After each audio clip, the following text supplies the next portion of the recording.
Forget the flappers, jazz, and Gatsby glam. Living through the 1920s wasn't a champagne-fueled fantasy. It was more like sprinting through a cultural minefield in uncomfortable shoes. Let's break down what it was actually like to live in the so-called Roaring Twenties. Number 1. Most Americans weren't partying. They were just surviving. If you picture the 1920s as one giant swing dancing party, slow down. About half the country lived in rural areas, and they weren't throwing speakeasy ragers. They were farming and losing money doing it. After World War I, crop prices collapsed, but costs kept rising. Farmers sank into debt, sometimes losing land their families had worked for generations. And in cities, the reality wasn't that much better. You probably worked in a factory with 10-hour shifts, got paid in peanuts, and hoped not to lose a finger in a machine. While the rich threw parties, the working class just tried not to starve. Number 2. Prohibition didn't stop drinking. It just made it deadlier. In 1920, alcohol became illegal across the US in what was known as Prohibition. But instead of drying up the nation, it just drove drinking underground and turned it into a crime business gold rush. Enter the speakeasy, hidden bars behind fake storefronts or secret trapdoors. The booze, often homemade and unregulated. People actually went blind from drinking tainted moonshine. Gangsters like Al Capone got rich, law enforcement got bribed, violence skyrocketed, and the government still insisted things were going great. Meanwhile, the average citizen just wanted a drink that wouldn't kill them. Number 3. Women were liberated, but only if you looked the part. Yes, women got the right to vote in 1920, and flappers challenged old norms with short skirts and cigarettes. But let's be clear, the new woman of the 1920s was mostly a media fantasy. Most women still worked in low-paying jobs, were expected to marry early, and were shamed if they didn't. If you didn't look like the girls in department store ads, you weren't considered modern, just difficult. And if you were a woman of color, you didn't just face sexism. You faced racism, violence, and exclusion from most of these liberated spaces. The future was here. It just hadn't been evenly distributed. Number 4.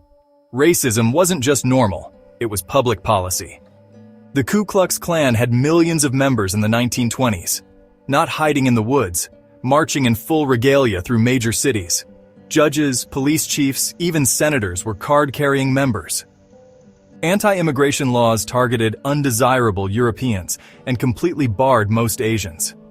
Black Americans in the South were terrorized by Jim Crow laws.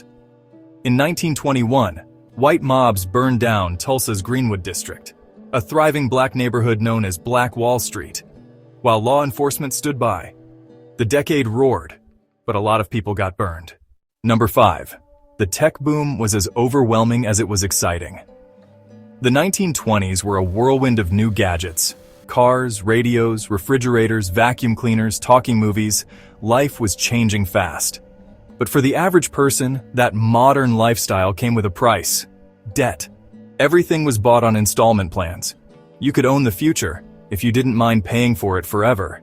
And let's not pretend these gadgets were user-friendly. Want to drive a Model T? You needed 3 pedals, 2 levers, and a prayer. Want to install a refrigerator? Hope you have room, wiring, and a tolerance for electrical fires. Number 6. The government was terrified of its own people. After the Russian Revolution, America panicked. The government launched the Red Scare, a campaign against supposed communist threats. Labor unions were raided. Immigrants were accused of plotting uprisings. Thousands were arrested or deported without trials. If you so much as talked about workers' rights, you could end up on a watch list. Freedom of speech? Optional. Habeas corpus? Suspended. The land of the free turned into the land of constant suspicion.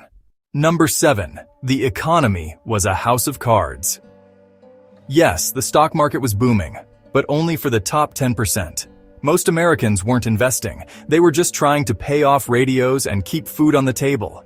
Wall Street turned into a casino. People bought stocks on margin, meaning with borrowed money, and banks handed out loans like candy.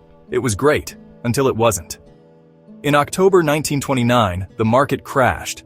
Banks failed, savings vanished, and the so-called roar of the decade died overnight, replaced by the long, bitter silence of the Great Depression. Number 8. Victory meant just surviving the chaos. Living through the 1920s wasn't about glamour. It was about adaptability. If you made it through with your job, your sanity, and your family intact, you won.